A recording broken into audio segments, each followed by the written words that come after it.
Sabia que estão te roubando? Mas calma, que não é uma pessoa. É um negócio que está no teu dia a dia há muito tempo e na vida de várias pessoas desde que nasceram. Será que você sabe quem está te roubando?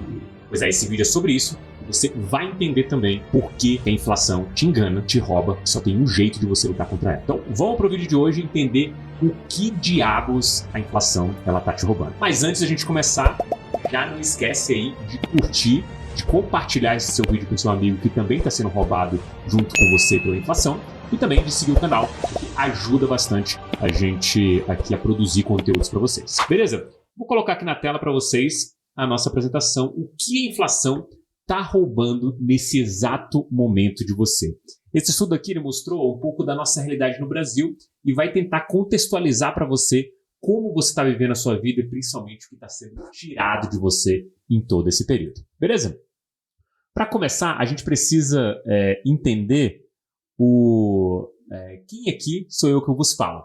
Você provavelmente já me conhece, eu sou investidor de cripto desde 2015, sou analista de cripto desde 2017, pioneiro de research cripto aqui dentro do Brasil. A minha carteira teve um retorno de 142 vezes em 8 anos e eu sou fundador da Boost Research.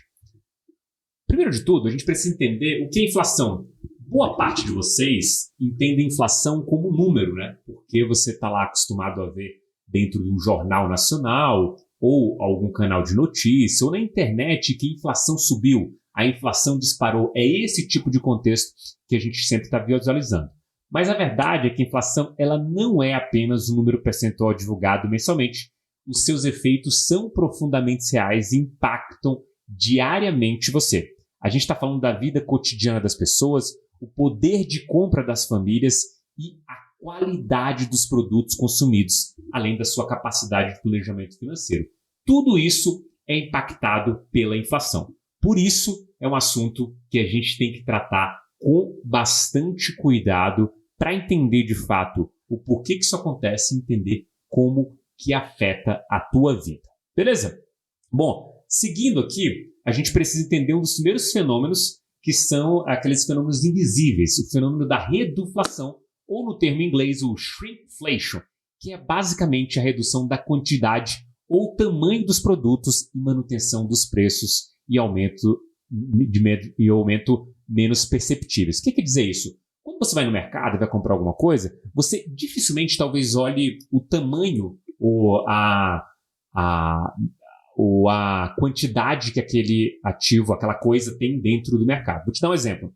Você vai comprar uma barra de chocolate, você compra a barra de 100 gramas ou de 90 gramas ou de 120 gramas. Provavelmente você vai lá e compra uma barra de chocolate. Você não está tão interessado em saber a gramatura ali desse negócio de fato. E aí, as empresas, elas sempre estão buscando reduzir custos. Só que tem um problema. A matéria-prima de tudo que ela produz sempre vai ficar mais cara pela tal da inflação. O que essa empresa tem que decidir? No momento que ela decide botar o preço em determinado ativo, ela está falando para você, olha, esse ativo, nesse preço, esse bem, nesse preço, ele atinge um determinado público. Ou seja, você vai no mercado, você decide que você vai pagar no máximo por uma barra de chocolate R$5, R$10, R$15, R$20, R$30, o que seja. Isso define o segmento, a tua classe social e principalmente onde essas empresas vão atacar. Qual o problema disso para a empresa? Quando ela decide aumentar o preço, ela pode fazer com que você, consumidor, decida não comprar mais dela, porque no máximo que você toma pagar por uma barra de chocolate é 10%. Se for 11%, você prefere ver outra mais barata. Então, o que ela faz? Reduz a quantidade daquele elemento dentro da sua entrega. Exemplo, uma Coca-Cola, quando eu comecei a jogar futebol na rua, eu lembro que a gente jogava apostado uma Coca de 2 litros que custava impressionantes R$1. Hoje, R$1, nem sei se você compra 200 ml de Coca. Acho que 200 ml de Coca está mais caro do que isso. Esse é o fenômeno da reduflação. Ou seja, você reduz aquele bem para se manter o preço. Ou seja, a inflação ela impacta de uma maneira diferente naquele bem ou produto ali. O estudo, pessoal, identificou que mais de 1.000 produtos que sofreram aí reduflação em apenas um ano no Brasil. A gente está falando de sabão em pó, que sai de 1 quilo para 900 gramas, de milho de pipoca, de óleo de soja, de salgadinho, tudo isso acontecendo de uma maneira invisível para você. Por quê? A reduflação ela cria a falsa percepção de estabilidade no preço. Uma barra que era de 100 gramas e agora é de 90, ela custa o mesmo preço, mas você acaba levando menos para casa. Além disso, 80% dos consumidores não percebem imediatamente essa redução. Quando nota, você se sente enganado, obviamente. Imagina que você está lá comprando a barra, de repente você nota que a quantidade ela é menor do que aquela que você achava que tinha.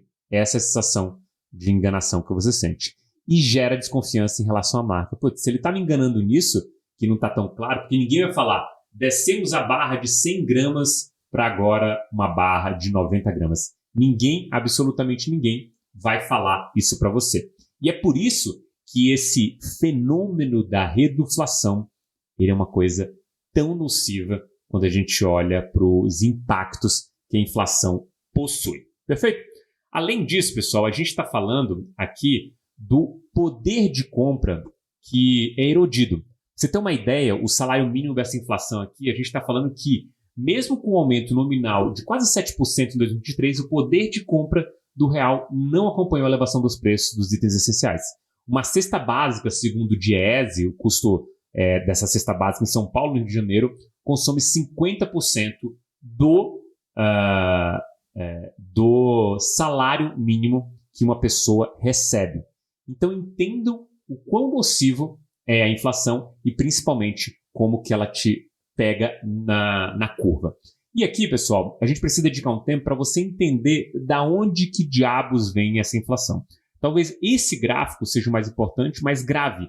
E grave muito bem essa data, 1971. Inclusive tem um site dedicado para ela, tá? É o WTF Happened in 1971, ou traduzindo aqui de uma maneira bem porca, né? O que diabos aconteceu em 1971? Por quê? Em 1971 a gente teve o fim do padrão ouro. Pô, André, o que significa o fim do padrão ouro? E aqui acho que vale a pena uma explicação mais de história para a gente contextualizar. O que significa o padrão ouro? Pensa só que pós-Segunda Guerra Mundial, o mundo estava destruído.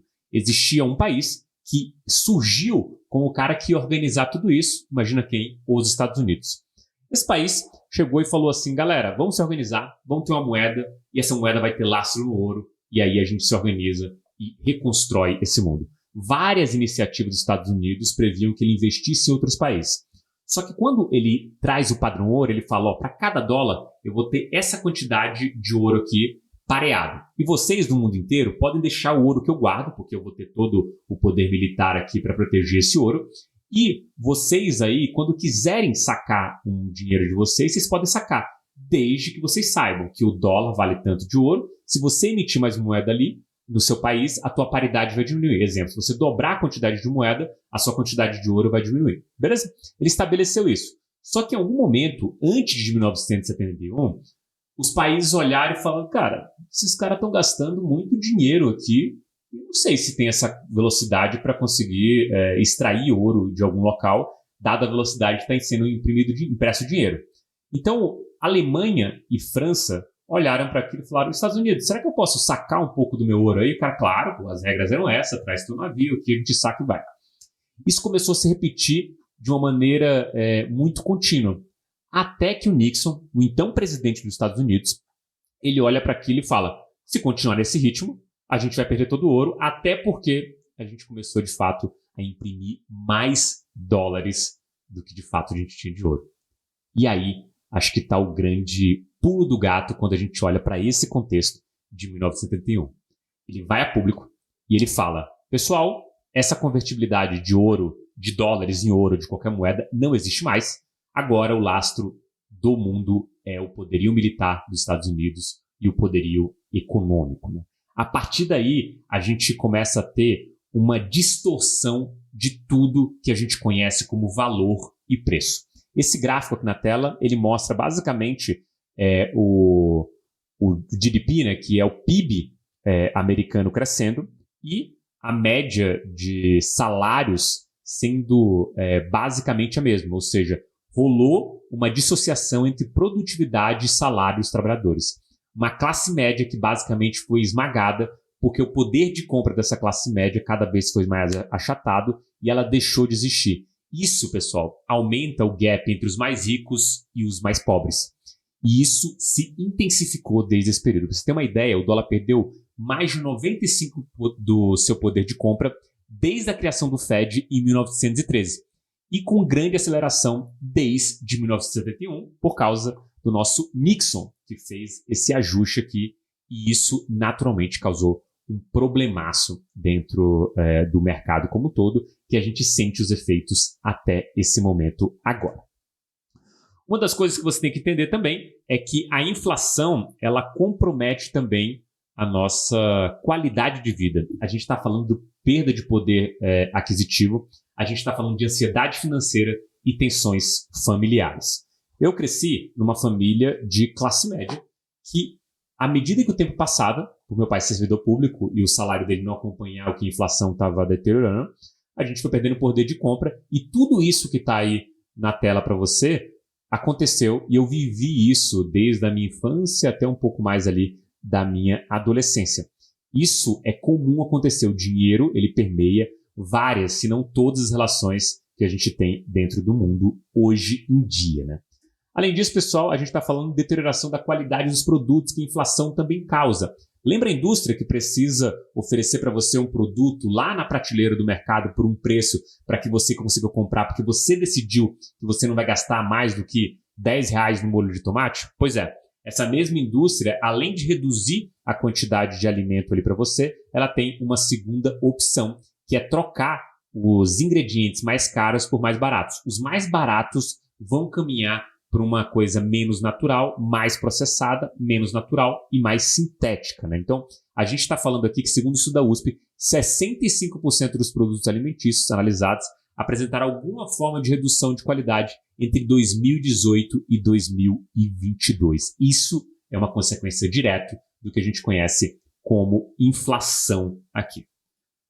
Tá gostando desse vídeo até agora? Então não esquece já de curtir aqui o vídeo, de seguir o canal e compartilhar para o seu amigo se isso está fazendo diferença aqui na sua vida. Perfeito? Seguindo a nossa apresentação aqui de hoje, a gente, além da deterioração da qualidade dos produtos aqui, a gente tem um impacto psicológico da inflação. Ansiedade, comportamento de consumo alterado, afinal, se você não tem dinheiro para consumir alguma coisa, você vai deixar de consumir o que você quer para consumir aquilo que você pode e o dinheiro deixa você consumir.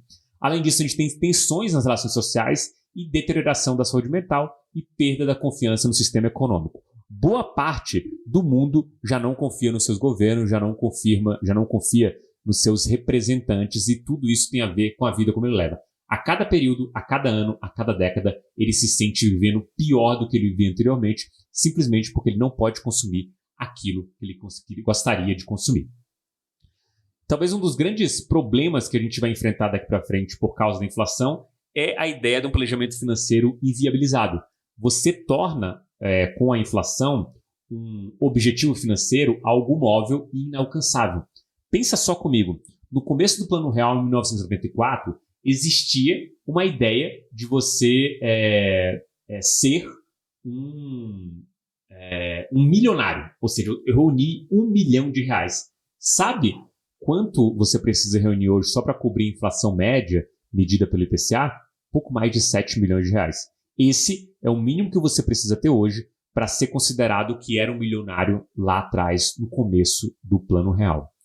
Isso, para a gente, é muito impactante e, naturalmente, quando você projeta mais 10 anos aqui pela frente, mais 20 anos pela frente, mais 30 anos pela frente, você vê que o cenário não vai mudar e esse planejamento financeiro vai ser inviabilizado, principalmente porque a gente está falando de um cálculo de aposentadoria que se torna móvel, uma educação que cada vez fica mais cara e naturalmente as pessoas estão vendo que se elas passarem 5 anos dentro de uma universidade, aquilo não vai resolver a vida dela e ela vai ter gasto esse dinheiro e o dinheiro dela vai valer menos ainda lá na frente. Além disso, a aquisição de bens, casa própria, ter filhos, construir família acaba sendo cada vez mais inviável, né? Pra você ter uma ideia, essa mensagem aqui do Safe Day Amos, que é o autor do Padrão Bitcoin, ele fala que a inflação constante transforma a poupança de longo prazo em atividade irracional, forçando as pessoas a especularem em vez de pouparem. E isso é um comportamento que provavelmente você já deve ter visto acontecer.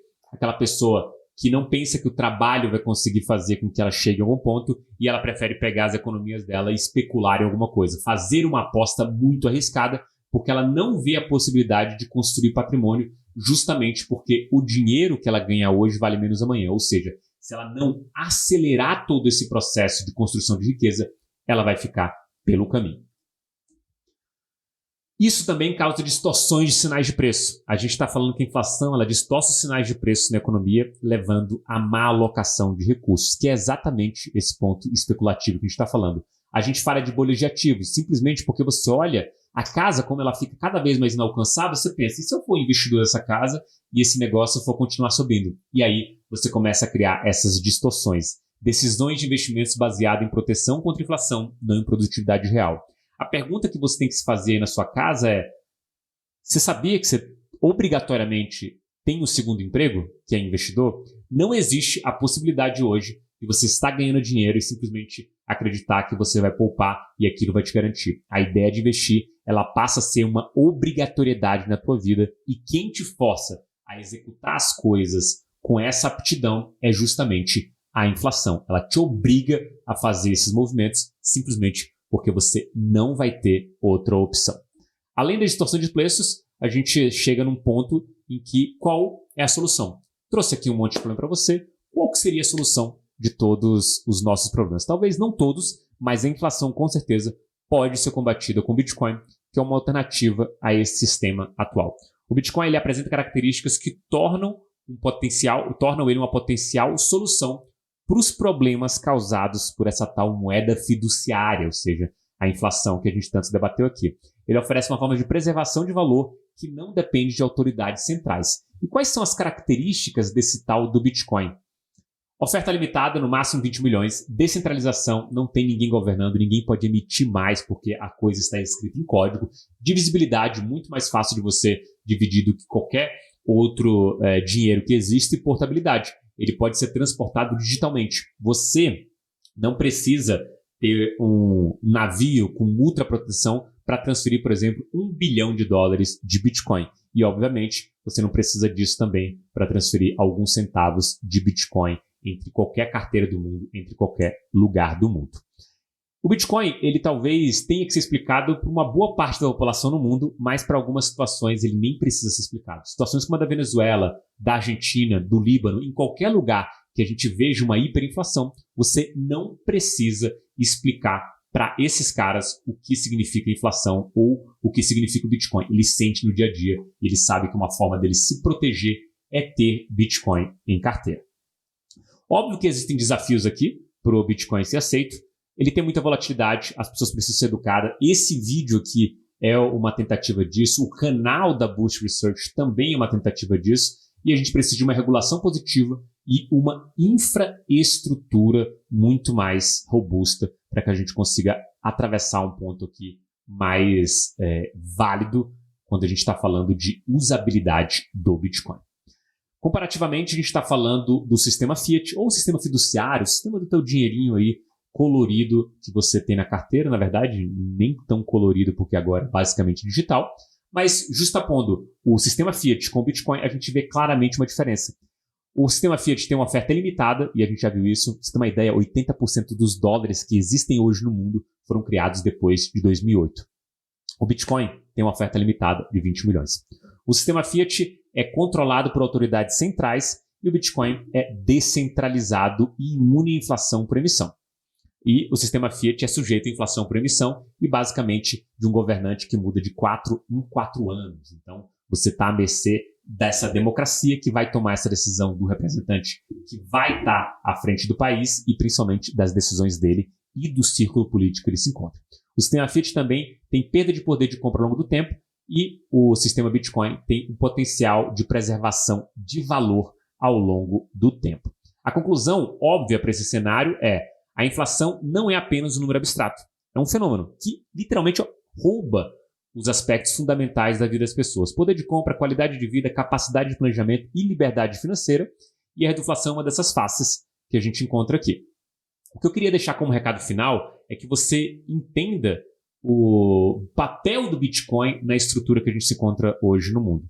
É muito interessante para você que está aqui hoje saber que o Bitcoin existe e principalmente informar o máximo de pessoas sobre esse tal fenômeno da inflação. Beleza? Antes de terminar, queria fazer um último apelo para você.